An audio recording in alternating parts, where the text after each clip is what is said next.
So I'm back at the busy farm and lots is going on in my brain about thinking about moving into the second half of the season as well as next year. So here's a little update from today.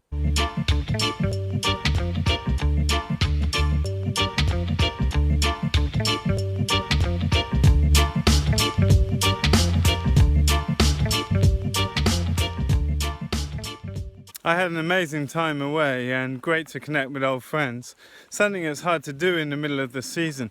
But it's also great to be back. I love having a small team here. It's how I want to operate in the future. Like, less people is better in my mind. We work so much more efficiently and communication is so much easier and clearer. And I'm reaching a point where I'm reinvigorated about optimizing the farm. And I see that the function of this farm has been really getting people started on the right foot, teaching people about how to design and install these kind of systems. But now that's not really the case. We've installed everything and now it's about optimizing. And something I see is that, we haven't really even started yet. I'm gonna, as long as I'm here, I'm going to push myself to see how far we can take these things. How far can we push ecosystem processes in a healthy triple bottom line that is good for the soil, good for our consumers, good for us and our financial security. And it's a really interesting time. It's totally got me excited again in a very different way. I feel more excited now than I did when we got the farm, which was a pretty exciting time. And so, there's a lot of changes happening behind the scenes and my brain is working overdrive to plan all the details and fit them together like a big, giant, complex jigsaw puzzle, which is something I love to do. So, birds moving themselves. We like it. So, second morning I'm back and very nice and easy to move these. It's a bit of a clunky, we wanted to trial this out with the youngest birds because it's the last batch of young birds this year and I wanted to see how they responded to open space and nets. Another pen has been built and we've got 3 more to build this week. Monday's slaughter day, so it's a busy day today, but then hopefully we'll get 3 more of these whipped up and we will put all of the older birds that are up at the back here to see how they do in a bigger group. So it looks very hopeful and it's a pleasure to move them, but we need to see how it works at full scale. Now at the moment we're just doing a single net with a bit left over on the side. It's a bit clunky, but when we have 4 of these pens, one net will stick out just a metre from the side. So concerns about owls and hawks, I'm not so worried about that because you'd have to be a very bold predator bird to want to get inside such a tight space. But they've done a nice job with this one. It's got the back end of a bicycle because we need quite a lot of bicycles to make all of these pens, which we can find in the scrap, and we have a bunch of old bikes lying around at the farm that have been gifted to the farm. But they've cut away the sort of back frame. Now the axle on the back wheel of a bike with gears is too long to work with this model, so they've cut the whole frame off and bolted that on like so, which is quite smart. And so these birds will hopefully, we'll be able to put 8 of these pens, no, 10 of these pens. Yeah, 10 of these pens will go under 4 of these shelters with a single net between them, so should change a lot of things. So the turkeys are doing good. We took half the turkeys so far and they're incredibly good. It's always good to brine a turkey before roasting it just to really keep the meat super succulent, and never had turkey this good. The Turkey-mobile's been a great success. We've had no predator problems. These are big birds, they're very strong, but we're going to grow some of these birds on a lot bigger.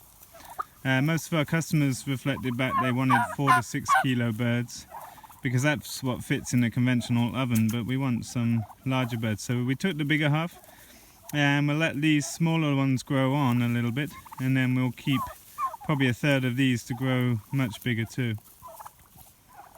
Turkeys are a great bird because they're taking so much forage quite aggressively, up to about 40% of their diet from grass, and it's really amazing to watch them. They're really ferocious eaters.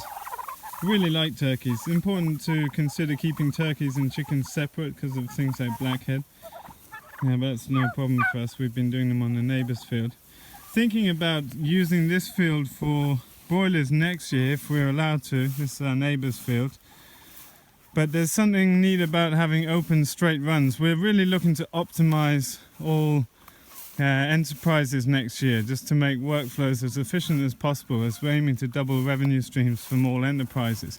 We're already running a very productive farm per square meter, but I feel like this is like what's really excited me about the business is the ideas I've been putting out on YouTube, like to change the business structure, but also to totally optimize it, see how far we can push it, because I feel like that's where this farm can lead the way a bit now, is, you know, going on to, we're not putting in so many new systems now, it's more optimizing the systems we have. But I think, as I was writing on Facebook the other day, we really haven't seen the start of it. Models that appeared new a couple of years ago were just already feeling old. We haven't really scratched the surface of how far we can push these regenerative land-based enterprises, and that's what really excites me now. Chef, and we've got buckwheat Yorkshire puddings, peas, cabbage, and what have we got here? Roast potatoes. And our pastured turkeys, and one of our ducks. And some chanterelle gravy. Chanterelle gravy. And what did you do with the turkeys to prepare them? They were brined for 24 hours and then rested in the fridge to let the brine go throughout the meat for another 24 hours, and then they've been roasted on a high heat. Very nice. Good food. Wow, this turkey, you've got to brine turkey because it's just amazing. Anyone want me to cut a bit of leg? Turkey leg. Tanya, do you like the turkey? Sometimes. Do we know who the person is that was We making did the have one decision? old girl that we used to call Fly because she Are they going to be overflowed? I mean, Alain, who is arranging this whole... So we've got clear now what we're going to do animal-wise in the next part of the season. We separated all the females over here. They're in a new paddock. And the males are still in this paddock. But I've got a clear idea what I want to do. And basically, I'm trying to clear out animals for the winter because we've got a lot of replanning to do. It's almost like we're starting the farm again with the change of structure, and really want to intensify and optimize all the different enterprises here. So we bought a livestock trailer in the UK, and it's about a third of the price as buying a decent livestock trailer here. And so a few of us are going to drive after the upcoming farm scale permaculture course in early September. We're going to drive down and pick it up. Even with the fuel costs and the time input, it saves us a lot of money. But basically the sheep are all going to slaughter in end of September, middle of September, and a lot of the pigs are going to go early October. So we're going to sell the cow and calf pairs and the heifers, and we're going to maybe keep 2 sows and the boar, Reuben. And so over the winter we'll just have the laying hens and a few pigs. And that feels really good. We've got a lot of work to do over the winter, and I have a lot of work outside the farm to take care of. And the main reason for getting rid of the pigs is we're going to cut this old forest over the winter time because it would be silly economically not to cut it now, and we want to rapidly turn it back to diverse lumpy woodland. And so we need to wrest this land from the pigs' influence, and so we'll always have a low number of pigs from this point for the next few years, and really focus on perfecting the other enterprises that we're running at the farm. So we're up in the front of our neighbour's land, and we haven't grazed here before, but it gives extra rest for our land. But now it's come to the crunch time. We're thinking to sell the cow and calves. So we have 2 cows with a calf, a cow with twins, and 2 heifers. So now's the time to offer them up for sale for people that want a local heirloom breed that has very high quality milk. and is bred to survive, you know, really harsh mountain conditions out in the winter. But same goes for the sheep. We're going to take the ewes and the lambs and send them all off and have them butchered and packaged and put them into our freezer space for sale. There's a lot of people interested in our sheep and pork, and we also want to keep some for next year. So it's nice to get decisive action on this. So all the animals will be gone by the end of the season in October, which leaves us a lot of time to focus on getting the infrastructure together for next year. So we're putting up a massive polytunnel at the in front of our barn in front field, and it's a 30 by 10 meter tunnel. So that's big enough that we could keep up to 1,500 layers in there, which is what we plan to have next year.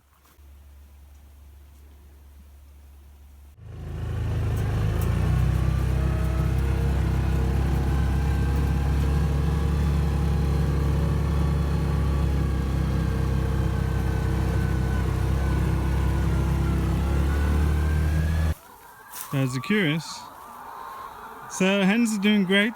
Now the tragic accident that happened has lowered our egg numbers, which means we've had to adjust things because we pre-sell all of our eggs, and we could actually sell double the eggs we have, which is why we're so confident to build 2 more eggmobiles and upgrade this enterprise. But it's mean we've had to shuffle things around with our customers because it was only 50 hens we lost, but that's quite a significant amount of eggs throughout the season. So it's, you know, it's what it is. I'm going to stay with this same design. It's very nice to see Mikkel's chicken caravan from Australia in Denmark. It looks very efficient and very neat, but I don't see a massive time saving over what we have here. And I quite like the design. It's going to cost me about 1,500 euros to build 2 more. So, and what we've learned from building this heavy one in the beginning is it's too heavy. This one is about probably 60% of the weight at most. So I'm happily building 2 more of these.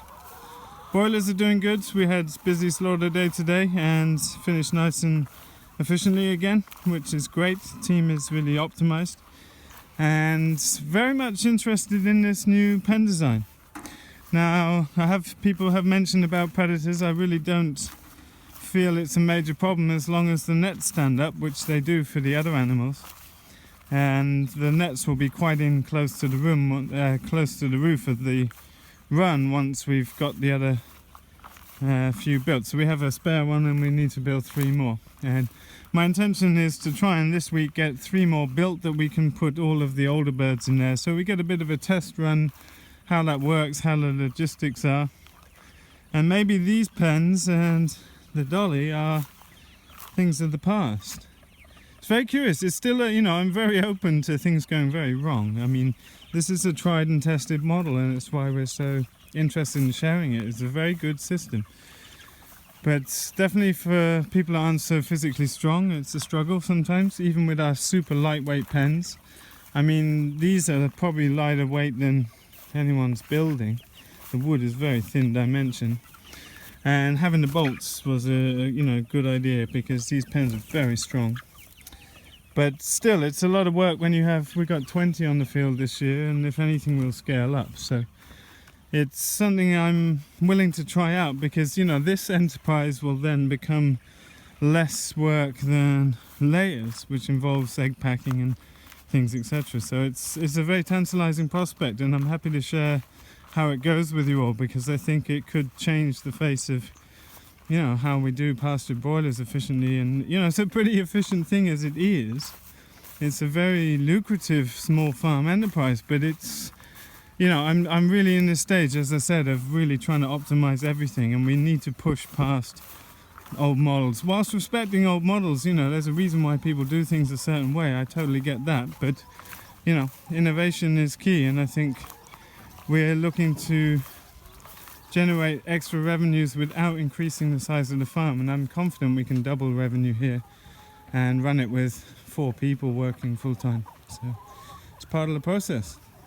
So a big project coming up is we're going to get a digger in and make a little flat pad up here, which will be as long as that barn. It's a big tunnel. It's like the one I put up in Mikkel's video, same tunnel. from First Tunnels. I've been helping sell dozens of them around Europe. Still haven't twigged on with the commission bit, which I should have done a long time ago. But that's going to be delivered. We were thinking it was being delivered today, but it seems like it's coming tomorrow or the next day. And we will set that up in the coming weeks over up here. And that will be the winter home for all these guys. I'm very happy with these easy roll-up four-wheeled water hoses with 100 meters of gas hose on. They work great. I think what I might do is add another 50 meters of hose onto the layers, because next year we'll be taking them right up the hills, and there's a couple of spaces where you'd like an extra 20 meters. Maybe 20 meters is enough. But the boilers will all go on these too, so it'll be a major time saving. Currently we have hose pipes that we take to the boilers, but each pen must be individually watered. And because of our tree lanes and spacing the birds out so that they can maneuver through the tree lanes, it doesn't work to have any automated watering system unless they're in a large batch. But these have been proving really useful for us, so definitely on the agenda is a lot more of these quick connectors, placed maybe twice as regularly. Some people have been asking about the willow. The willow is doing great. It's all got grassed over here, but these are all firmly established. There's one here, one here. But I would say 95% have taken. And they will grow slower because of the competition with grass. Here's one that didn't take, but all the others have taken. But the grass will slow their growth down, but it's willow. It's, it's still going to grow, and for the lack of inputs needed, I'm happy if it grows a bit slower. I don't need any quicker growth than it's going to give me. These are the inheritance plantings, I call them. It's chestnut and an English oak, another chestnut. This is actually a red oak, which is not something you normally find around here. More chestnuts and oaks, and these are going to be pruned this winter for straight lateral growth for future home builders when I'm turned into soil by earthworms, I guess. Someone asked how the pond we dug during the internship's doing. I'd say pretty nice.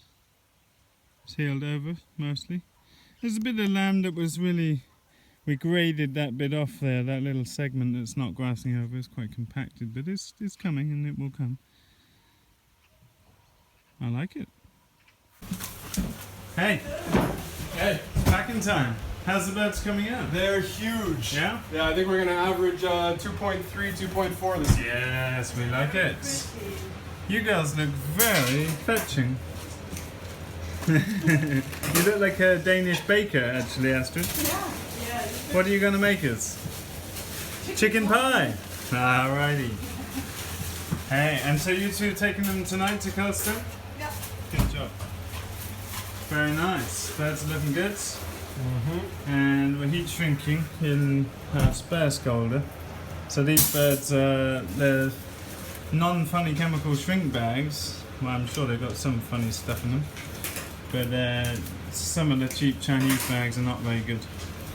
But these bags work out really well.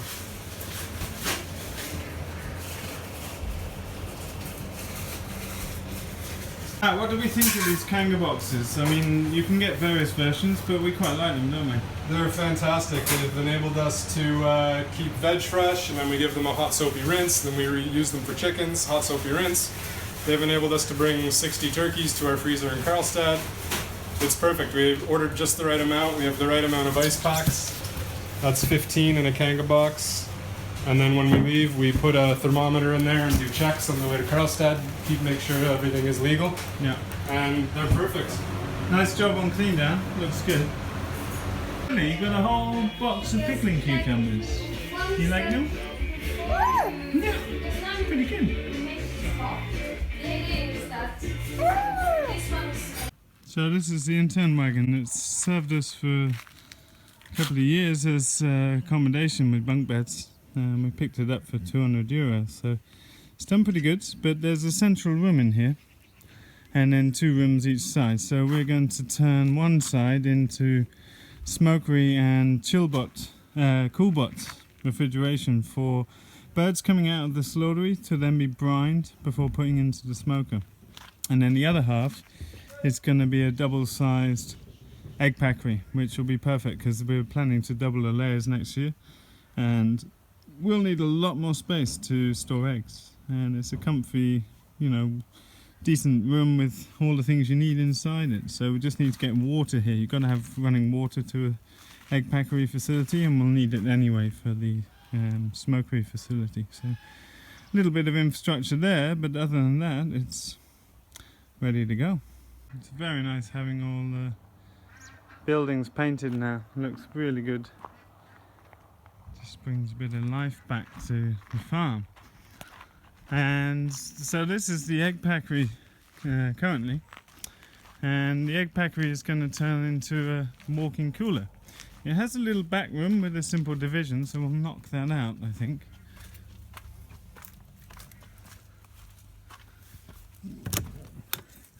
And it's a very simple setup for packing eggs, but we'll knock this middle wall down and we're going to move it because it's on wheels. We want it here in the winter so it's out of the way, but the washing and packing station's getting an overhaul, so we'll probably park it there, and we only need a normal electrical socket to run it, so that's very nice. In terms of the packing station, it's going through an overhaul. I got very inspired by Anderson, Mikkel and Katrine's wash station, and this has been working fine so far. The packing's quite easy for us, but I'd like to upgrade this because I've not been in the gardens that much because of all the other things going on, but now I turn my focus on it, I want to get everything running really optimally. So I'm going to build 2 mesh stands and put a water system in permanently. The best water pressure we got is from this hose here that we often use for the washing up station. So I'll have it that you can just plug it in here and it will give you a sprayer on top of a mesh grid that drains out to the garden. Chilled dip tank, so this will be full of water for dunking veg, and then a drying tray over there, and then packing around the back as well as storage built in. And that's going to be really nice. I'm going to put this like a barn wall with open spaced cladding so that light gets in, but also have some windows in here, because in the winter this must serve a function of storing the van and the lawnmower and things like this, so it's important that it's done well. But it's nice to have a bit of time now to be able to get into some of these projects. So garden's doing good. It's about time now for row covers to come back on. We're getting lots of field beans, which are really nice, and tomatoes are all ripening up. There's animals around, there's a lot of frogs about, and we put in a lot of winter crops, kales and things. We had a bit of a reshuffle. Matt's been identifying beds that could be replaced. We're still getting abundant peas. I mean, these bushes have been giving and giving and giving like ridiculously, but they're really sweet. But still a lot going on, and it's still a while to the end of the season, but all the beds that are empty are getting put down to carrots, kales, things that restaurants want throughout the winter. One thing I got to say, coming back from my trip, is, I mean, the places I went are amazing, but one thing I'm very happy about is how well maintained and weed free our gardens are. They're the best kept gardens I've ever been to, and it's such a pleasure to work in. But not only that, it's efficient to work in because you're not picking weeds out of everything. It just works. And we got a lot of tomatoes coming on now. We're going to start tomatoes a month earlier. We've had to nip these already because it's just hard to get things to ripen up in the short season here. But some very incredible tasting tomatoes. I'm not allowed to actually eat these because Matt will be unhappy with me, but I got one.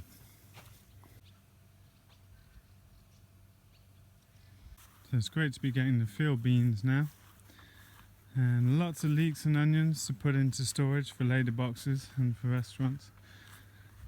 Some things have, like here's some bolted chard, but we have such an abundance of leafy greens that it really is not affecting things now. So we've been talking about all the things we can do to increase efficiency in the market gardens, and probably the biggest change we'll make next year with the addition of the extra polytunnel space is being able to grow on transplants and putting in really big transplants. And that's something we're excited about. So we'll be putting in lettuces that only need 2 or 3 more weeks to grow. And it takes time, but in a short growing season like this, you haven't really got many other options to stack in time. Some beautiful turnips and radish this year, and we've been excited to announce a new 2-day weekend training specifically for market gardening and no-dig market gardening. It'll be appropriate for people that might use light tillage too. It's all going to be about planning, soil science, soil amendments, how to really run these things, how to choose the right tools for the job, how to monitor your plans, how to make those plans, how to sell things, market things, etc. So really excited about that, and I'm going to do that in tandem with Matt so that he can share some of the insights he's gained here. This is 3rd season here, so he's got a lot to share too. So it's getting colder here and autumn is definitely coming, and I've got no better way to leave you than with my friend Marco playing some of his beautiful music. So thanks for watching our videos. Hope you enjoy the music, hope you enjoy the videos, and you can find out more in our book, Making Small Farms Work. And come join us for 2 days if you want to be a market gardener. See you next time. So, I was just talking to Marco. We haven't seen each other for actually 5... No, so like you haven't been here for 5 years. Yes, but he came for the birth of Ragnar. That's true. But I haven't been here for 5 years, and time flies. We're all getting older, I guess. But Marco is one of my favourite musicians in the world, and he likes to make instruments and has a rather vast collection of beautiful string instruments, Cretan music and different musics. But Marco, do you want to tell us about a couple of your instruments you've made? Because Marco's a very talented man, you see, and his friends are very talented. Georgie made this one, though. Yeah, one of my best childhood friends gifted me this instrument for my 30th birthday. And it's quite special. It's a Cretan lyra. It's a bow instrument. And it's really amazing because it's personalized specifically for me. So these are my initials. And it's full of just symbolism and lots of little very nicely crafted details. You might notice 2 faces here. That's because I'm a Gemini. And this is a seed that I brought back from Brazil, and I gave it to George, my friend, and he integrated that in there as a little decorative touch. And here it's common to mark that because that's the middle of the fretboard. Usually it's just a dot, and what he's done here, he's put a clover because that's symbolizes the Irish part of me. I'm half Irish, my mum's from Ireland.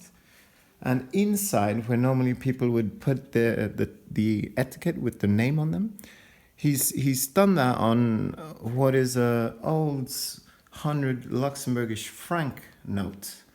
So that symbolizes the Luxembourg part of my story. And of course the instrument's from Crete, so yeah, I was moved. Yeah, so that's lira. This is a bouzouki. That's the first instrument or the first serious instrument that I got when I was saving up for years. I was about 13 or 14 at the time. And so that's been with me for over 15 years now and offered a lot of great moments. And that's a more common instrument you might know. That's a mandolin, very much used in Cretan music as well. This is a baglama. That's one of the ones I've made. And it's using nice woods here. There's walnut and cherry. And that's the younger brother of this one, the same instrument. But this one was illegal back then. It was associated with some marginal outlaws. And in order to hide it, they just made a smaller version and they could just stick in their pockets. That's quite sweet. It's got a very high pitch to it. And my favorite new passion is this lute. This is a Cretan lute. Amazing instrument, very, very diverse in what it can do. And Rich has set me a challenge now to try and play all of these and integrate them in one tune without losing the beat. 11:30 at night. Are you up for it? I'm gonna give it a go. It's going to be a one-take wonder. There's no editing going to be involved. Yeah. And Marco's a talented guy, so we'll see how it goes.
echoes and how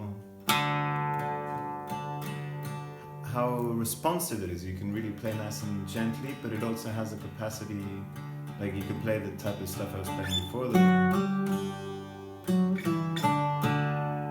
and it fills up a room nicely. But its actual function in Cretan music is accompanying that very often, and there you're talking about like serious. I won't even do it now. It's going to blow up the room. But a lot more.